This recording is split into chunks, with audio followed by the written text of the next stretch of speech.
قبل ما أجيبك على سؤالك بس عندي تعقيب على ما ذكر أستاذ زياد. تفضل. حقيقة لا يمكن تبرير التأخير في رواتب الموظفين. يعني اليوم ما ممكن أنه أني ألقي اللائمة على القوى السياسية.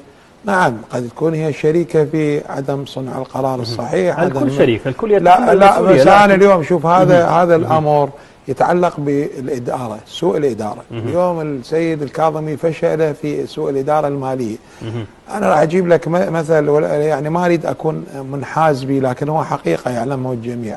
هذه التحديات شاهدناها في حكومة الدكتور حيدر العبادي وبتحديات أكبر وبسعر نفط أقل بكثير، وكانت هناك حرب ضروس مع داعش وإمكان صرف أموال طائلة وهائلة صرفت على الحرب مع داعش، ومع ذلك لم تتوقف الرواتب يوما واحدا ولم تتأخر. ومضي السيد العبادي بسياسة مالية صحيحة أنقذت البلاد، وحقيقة هو استلم ميزانية خاوية وبها عجز 3 مليار دولار، ومن طلع من الحكم وترك ميزانية بها فائض 14 مليار دولار. وهذا حقيقة يعتبر إنجاز وصناعة في الإدارة، نجاح في الإدارة.